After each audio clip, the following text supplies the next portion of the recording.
Alrighty, welcome to Side by Sides. We have been engaged in isolating different aspects of wine and testing them by trying two different wines side by side. And so we did wines from cool and warm climates. We did oak and no oak, and we did some oak and a whole bunch of oak. And now we're going to talk about sugars, and that will be our effort for the day. I'm Mike, and we have our test guinea pigs co-hosts with us, and you could identify yourselves and say hello. Hello, I'm Rachel. I'm Mike's daughter. Hi, I'm Kevin. I'm Mike's son-in-law. All righty. So for our wines today, we are using German Rieslings.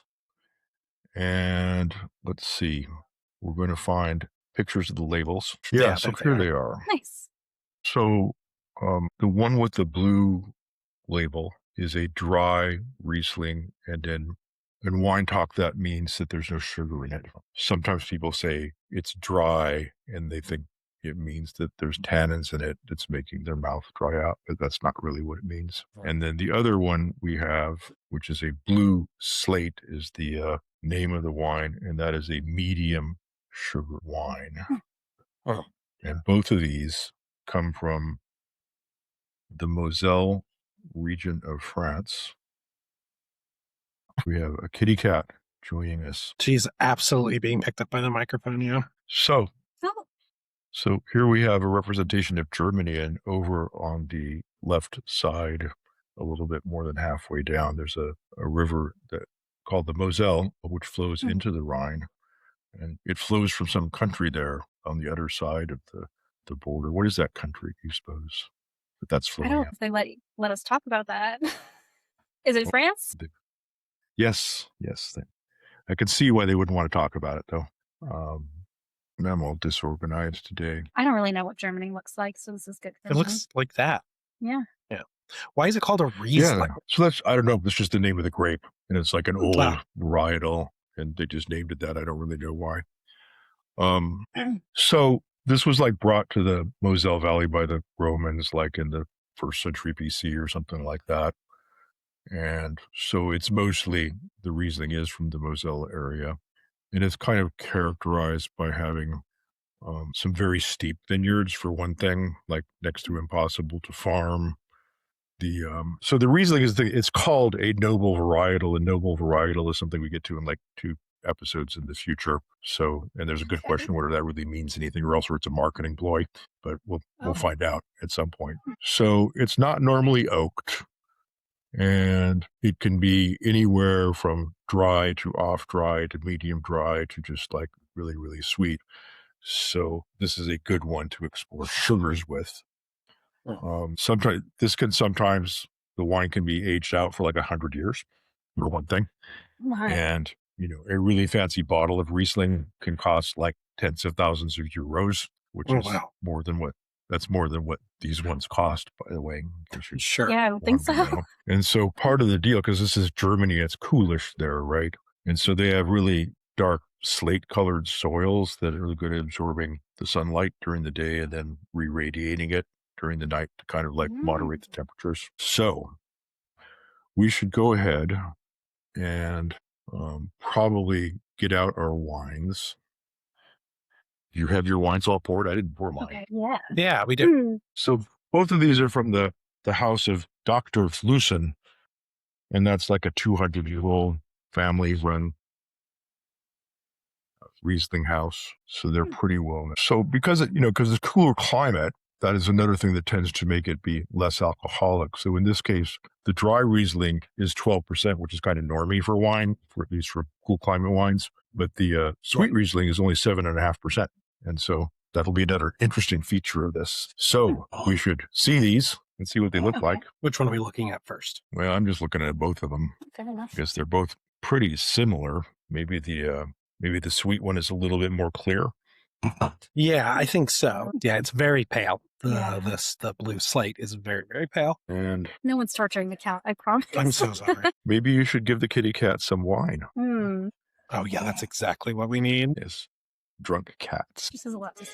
Peach the cat graciously brought in a bird yesterday when the children were here, and then didn't really hurt the bird, but once I segregated them, I had the bird flying around my house and Peach locked in the laundry room so she couldn't go after the bird. And all was chaos. Yeah, I bet. So getting the bird, I finally managed to get the bird to go. I had to open the windows in my bedroom and it eventually left. That's something. That was quite exciting. Yeah. All right, so we're swirling. Swirling. Which one do you want to do first?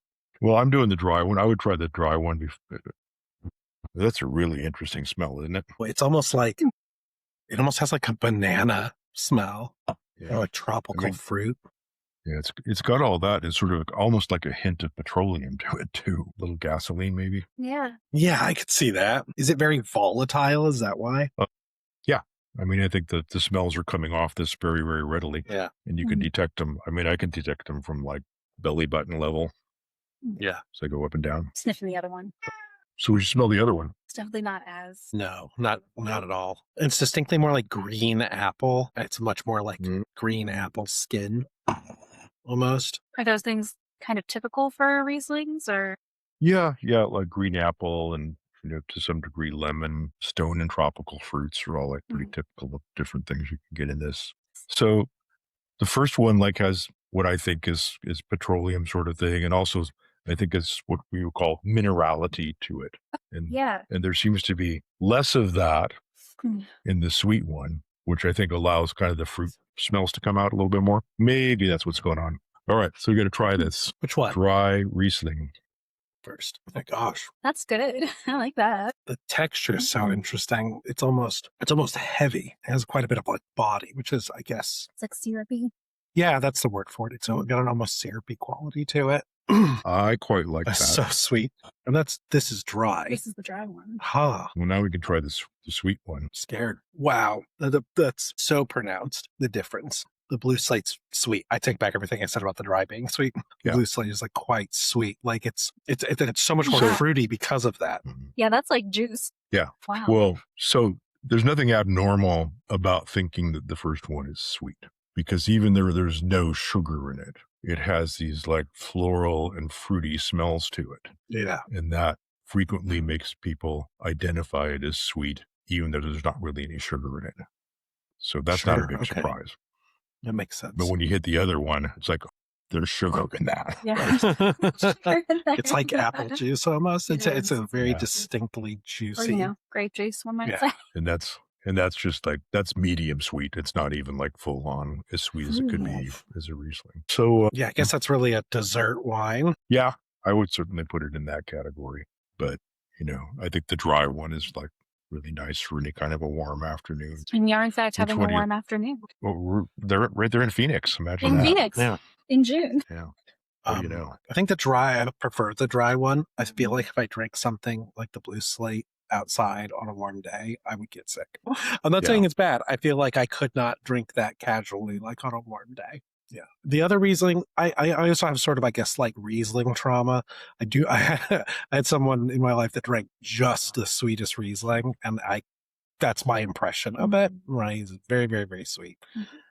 But the dry Riesling is not so much. I think I could actually really get behind that on a warm day. Yeah. Good. So that completes our outing with sugar and no sugar. And the next episode is going to be about acids in wine. So it's like very basic to wine. It's got fruit flavors, and it's got alcohol, and it's got acids, and it's got tannins. And we're sort of exploring some of those very, very basic things first. And so after we do acids, then the next one is going to be about what the French call terroir, and try to figure out what that is. And that will sort of take us through some of these basic levels of stuff. And then we will start attacking noble varietals. And then I think after that, we do some dessert wines, and then we'll see from there. Anyway, that is it for this episode. Yeah. So thanks all for watching and coming and tasting wine, and we'll see you next time.